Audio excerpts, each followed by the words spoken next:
Hi, good morning. Welcome back to my channel. My name is Rabbi Cass from the SoferCenter.com. Today's video, I'm going to be giving you a tutorial on how to properly put on the tefillin and take off the tefillin.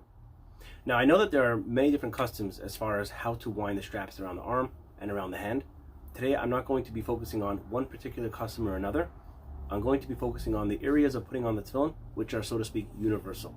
Whatever I'm going to be teaching in today's video is going to be important instructions and halachas which pertain to the putting on tefillin that you're going to be putting on the tefillin properly. How to actually put on tefillin according to your specific custom. I will be Amir Tisha making individual videos explaining the particular customs on how to wrap, namely Ashkenaz, Sefardi, Chabad, and maybe some of the other ways Chassidim would wear the tefillin. So if you want to know exactly how to put on the tefillin, look in the description, find what your minhag is, and hopefully by the time you're watching this video, those videos will be there. But whichever way you're putting on tefillin, this is a video which you have to watch, so to speak, as a hakdama, as a preview, in order that you put on the tefillin properly. So with that being said, let's get started.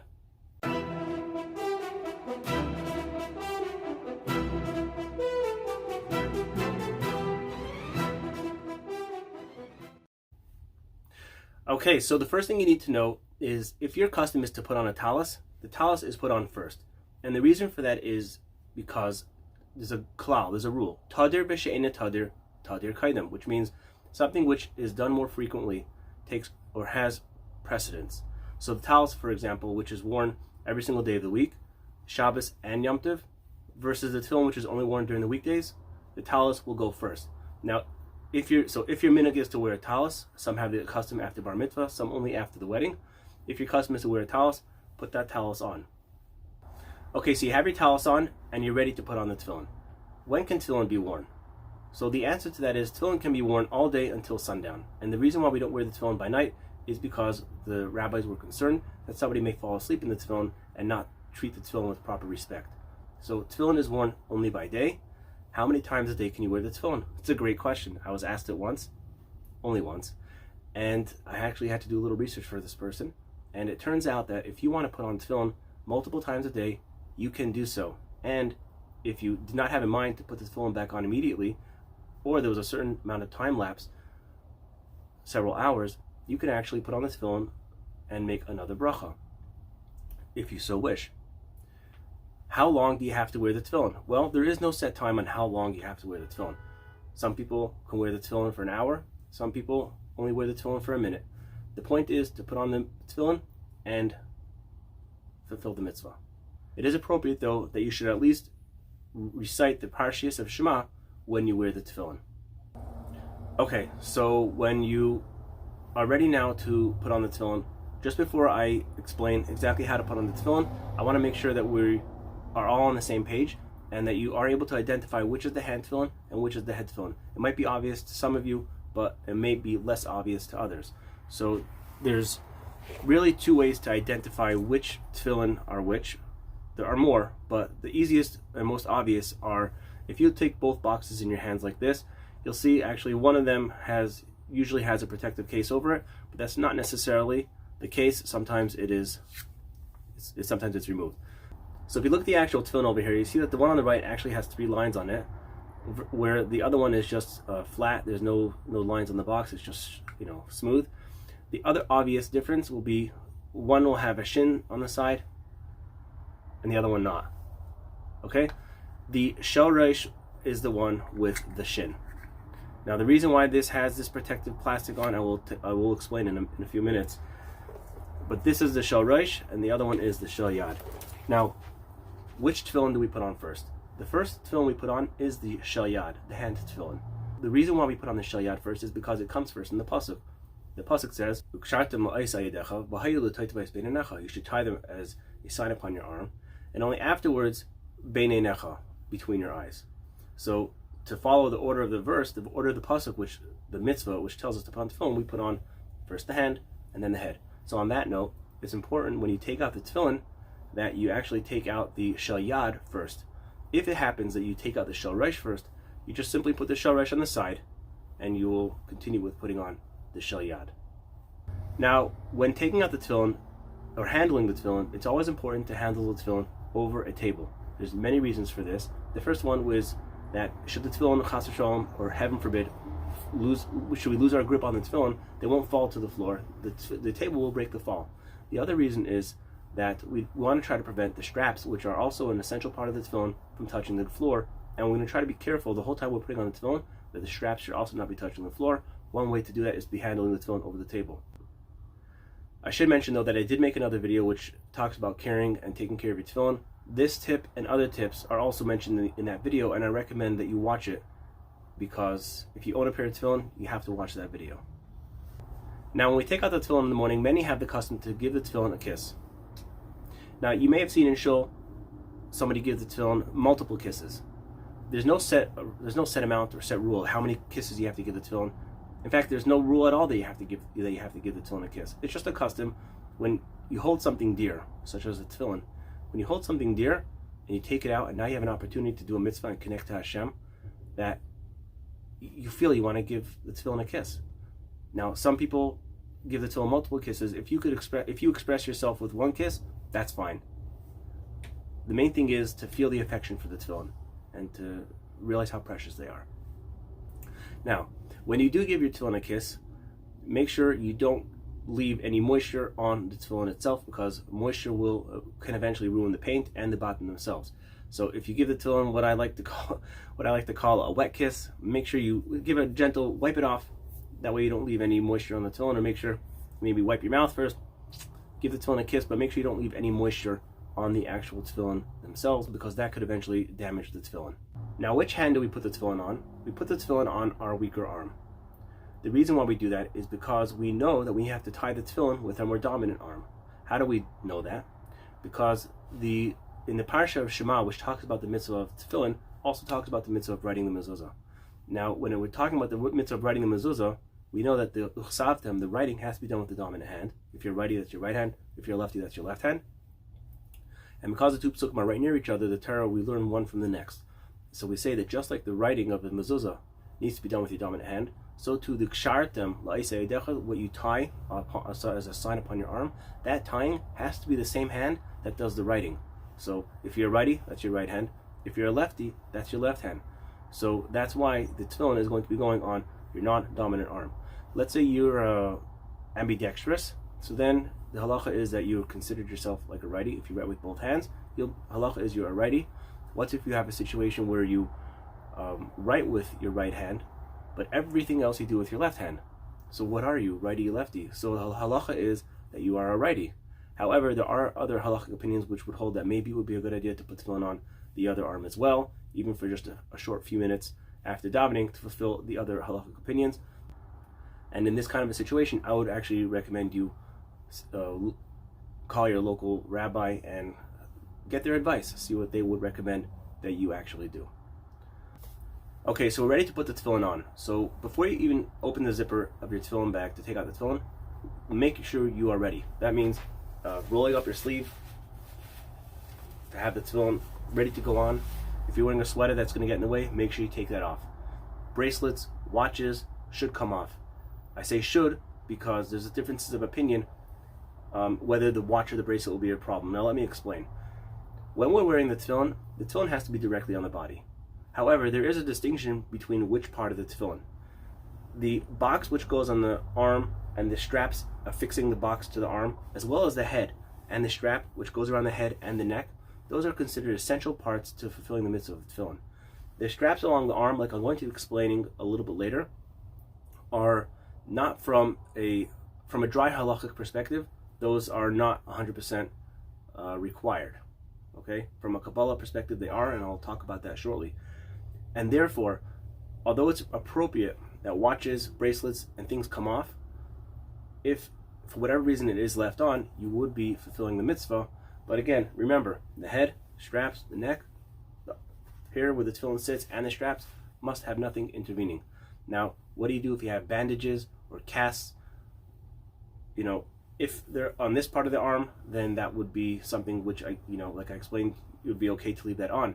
But if you have things on the head or the arm that could be in the place of the crucial areas, again, I'll refer you to ask and seek out advice from your local rabbi and to do as they suggest. Okay, so if you can, get the arms clear, ready to put on the tefillin. So what is the proper placement for the Tefillin Shel Yad? So there's actually difference of opinion on how high the tefillin can go, but the bottom of the tefillin, there's no difference of opinion on where it needs to be. So just to explain first the top portion, how high the tefillin can go, there's two opinions. The first one is you take the elbow to the shoulder, that bone, this bone, divide it in half. The first opinion is that the upper section of the tefillin should not go any higher than that in that position. Now, if somebody has a small arm, or they have Chabad bottom, which are typically larger, then they may find that the tefillin ends up going a little bit higher. So there is another opinion which holds that so long as the tefillin is residing along on top of the muscle, then that's still okay. Now, where should the bottom of the tefillin go until? So the bottom, there's no difference of opinion. Everybody holds that when the muscle begins to go down, that is where the tefillin should not go any lower than that point. And one of the ways to make sure that you know that your tefillin are not too low is to put your arm at a 90-degree angle. And again, I'm going to show you this again when I actually put the tefillin on, but I'm going to show you now. Take the two fingers and put them between your forearm and put them on your arm, on your bicep, between your forearm and the bottom of the tefillin. You should be able to get at least those two fingers in between the tefillin and your forearm. Okay? So keep that in mind, and with that being said, I'm going to be putting on the tefillin right now. Now, I do want to mention, just before we start putting on the tefillin, that we're not supposed to make any interruption between putting on the Shel Yad and putting on the Shel Rosh. So from once you make that bracha on the Shel Yad until we're done adjusting and fitting the Shel Rosh, make sure no interruption. This is especially true for those who have the minhag only to make one bracha on the Shel Yad, and that bracha is supposed to be going also on the Shel Rosh. If you do make an interruption, then it would be required to make a bracha on the Shel Rosh as well. Okay, so I have the tefillin. I'm ready to put it on.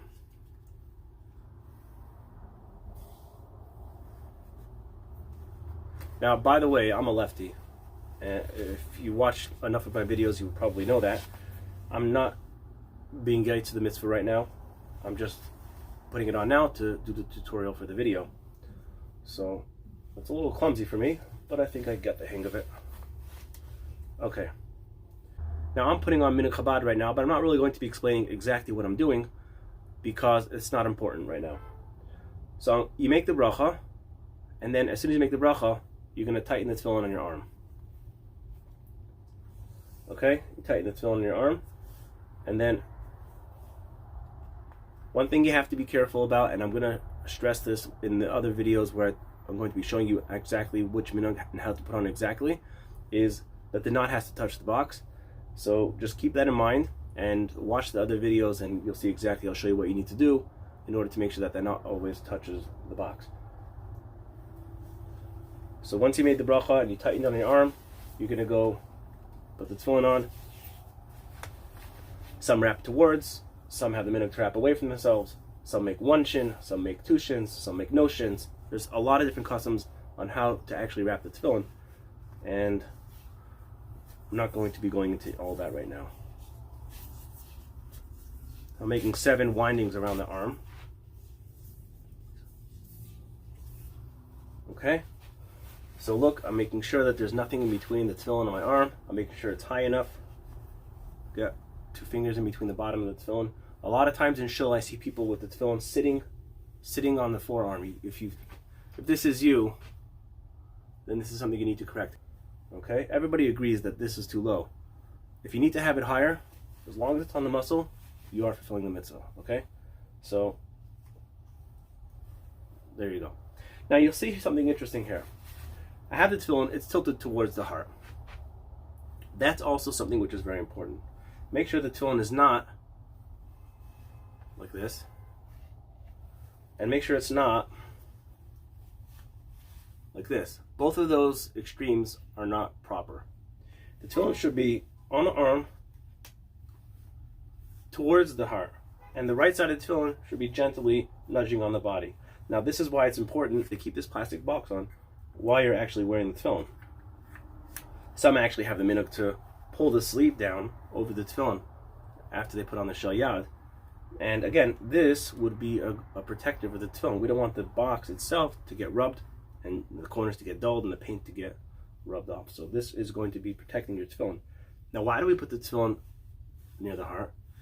Well, we know it says, "Shatim la'is ayadecha." You should tie the tefillin as a sign on your hand. But where on the hand does the tefillin need to go? It says in the same parsha, it also says, "Al levavecha," on your heart. So we know we have to put the tefillin on the hand. Where on the hand? By the heart. So that's why we put the tefillin on the part of the arm which is connected, which is opposite the heart. This is true for righty or lefty. If you're putting tefillin on the other arm, it's also going to be on that height, right opposite the heart. And that's why the knot is also on the side of the heart and not the other side. And after you put on the shel, and after you wrap it 7 times, you wrap it around the hand. Now, a question I get asked all the time is, why do we stop here? Why do we not put it on the finger and then put on the Shel Rosh? Why do we stop here? So I want to give 2 answers to this question. One's going to be more from a halachic perspective, and one's going to be a pshat. From a halachic perspective, we know, like I said earlier, that you're not supposed to make any interruption between putting on the hand tefillin and the head tefillin. The question is, what is the hand tefillin? What do you mean, what is the hand tefillin? Well, remember I said earlier about when you're not supposed to have anything intervening between the tefillin and your body? And I said that the crucial parts is what goes underneath the box and the straps here, the head, and the straps around the head.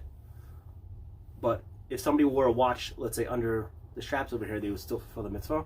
The reason for that is because from a halakhic perspective, a dry halakhic perspective, these straps are not required.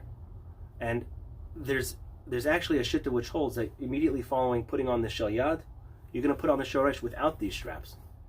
However, we know that from the Arizal, winding the tefillin around the arm 7 times is very important, and it's actually an intrinsic part of fulfilling the mitzvah.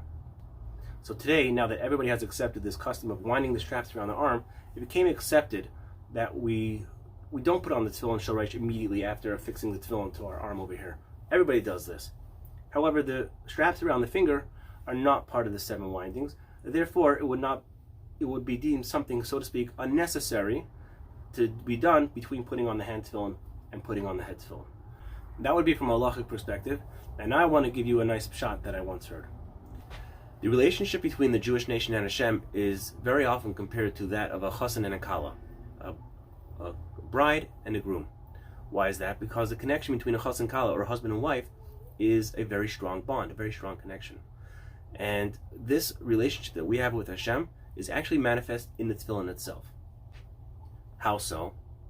Well, with the tefillin, it's explained that the Shel Yad is likened to the kala, the bride, and the Shel Rosh is likened to the chassan, to Hashem. And the 7 windings that we wrap the tefillin around the arm is like the Sheva Brachos, or the 7 times that the bride goes around the groom by the chuppah. Now, what else happens at the chuppah? The chassan gives a ring. What is the ring? The ring signifies, it seals that bond, that connection that we have, that the chassan and kala have together. So we have the kala, she's going around the chassan 7 times, but we can't put on the ring, which is symbolized by wrapping the Retzuos around the finger. Why can't we put on the ring? Because we don't have the chassan. We have to get the chassan in order to put on the ring. Who's the chassan? The Shel Rosh. The Shel Rosh isn't here yet. So obviously we can't put on the ring, the Retzuos for the ring, until we put on the Shel Rosh. Now once we put on the Shel Rosh, only then we could wrap the Retzuos around the finger, which that represents the ring that the chassan gives the kala, and the bond between us and Hashem, the eternal bond that cannot be broken. So that's just something I wanted to share with you, a nice vart that I heard that really brings down the whole message of the tefillin. The message and the purpose of the tefillin is to connect us to Hashem. And when we think about this and we gain an appreciation for this, when you put on the tefillin, it's a whole nother level of fulfilling the mitzvah. Okay, so we don't do the finger until we put on the Shel Rosh.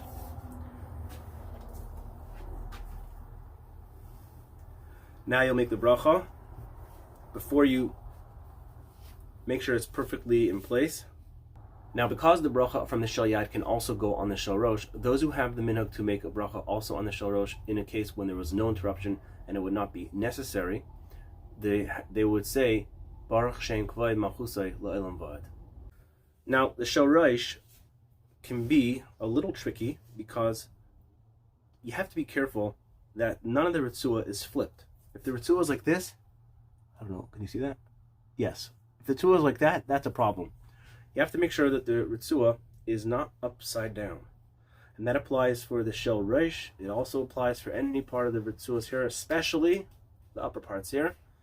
Make sure that's not upside down. What's on the neck over here, make sure it's black side up. Now, if you have black on black Retzuos, which is a Retzuos which is dyed through and through, like you can see here, the Shel Yad here is dyed through and through. And the Shel Rosh on this tefillin is, the bottom is white, the top is black. By the way, they don't have to match. That's maybe I'll leave that for another topic. But the point is, upside down is upside down. I've heard from a lot of people that say, oh, but if it's black on both sides, then it doesn't matter if it's flipped. No, it does matter if it's flipped.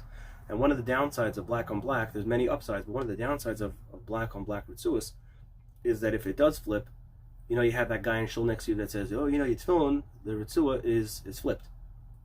So, you know, sometimes you could be a little annoyed, but he's just trying to help you.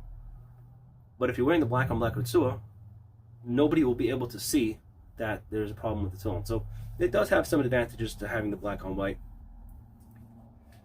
although the black on black does tend to last a lot longer. But we're not going to talk about that right now. Save that for another video. Okay, so I have the tefillin on my head. It needs to be l'toitafos bein einecha. So there's 3 lines on the tefillin. The middle line should come right down the center of your face, bein einecha. Now some people have the minhag, they do this. If that works for you, wonderful, use it. If it doesn't, make sure you have a mirror. Now I will tell you that I myself do not rely on this method. I don't have that skill. I need to use a mirror to make sure that I wear my tefillin straight. And it just takes a second, look in the mirror, make sure the tefillin are straight, bein einecha. How far back on the forehead, the front and back, generally speaking, the tefillin should not go lower than the original hairline, okay? And how far back can the Shel Rosh go on the head? It's going to go basically till the center of the head. So if you make an imaginary line from the beginning of your ear, and you go straight up to the center, which might be around here by me, it's hard for me to tell. This is something which is hard to judge by yourself, which is why people tend to put the tefillin closer to the edge in the front versus then higher in the back. But that's how far back you can go.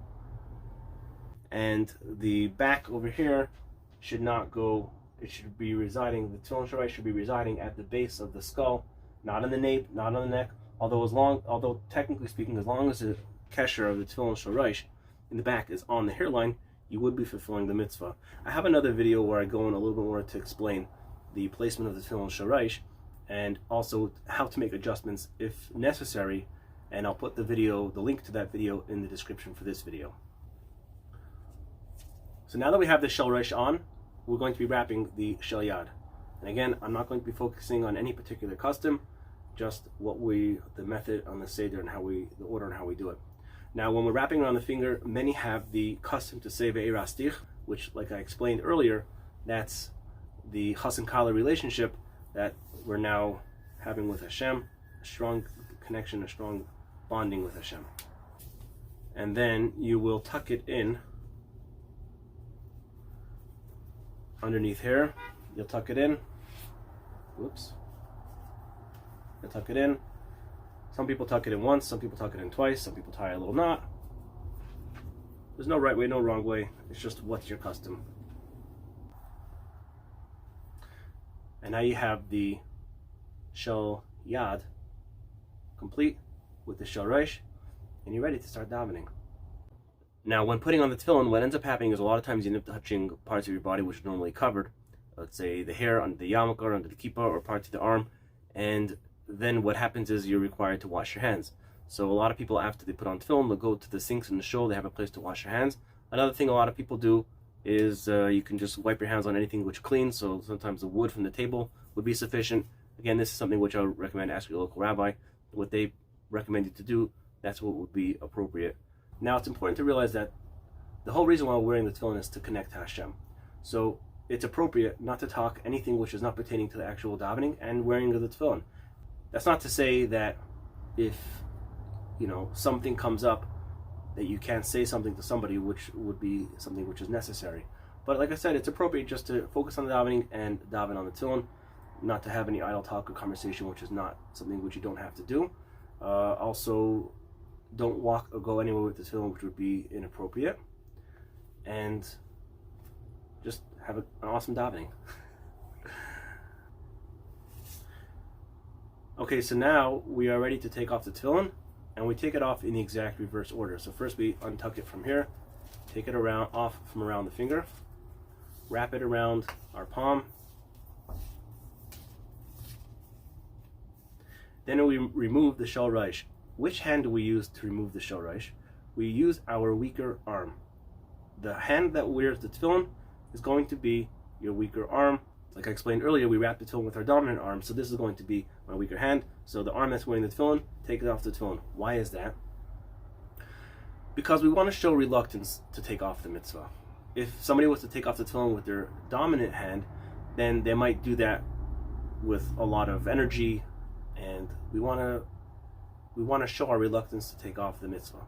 So with the weaker hand, usually do it more slow and not with as much vigor, and so that's why we do that. Okay, so we take off the tefillin, you give the tefillin a kiss, you'll put it in the boxes, and I have another video where I teach how to put away the tefillin in the boxes and how to wrap them properly. Now I will say also one last thing just to finish up, that it's appropriate that we take off the Tefillin Shel Rosh before the Shel Yad, because we're really not supposed to wear the Shel Rosh without the Shel Yad. And the reason for that is because it says in the pasuk, it says V'hayu l'toitavos b'nei necha, which V'hayu means and they will be between your eyes. So they, plural. When you're wearing the head tefillin, you should be wearing a plural tefillin, which means that Shel Yad should also be worn. So that's why we take off the head tefillin first, and then we take off the hand tefillin. So I hope that this video was educational and maybe a drop entertaining. I don't know. If you have any questions, be sure to write them in the comments. And if you liked the video, then of course like the video, share the video, and subscribe to the channel. That way when I make future videos, you'll be the first to know. Alright, take care.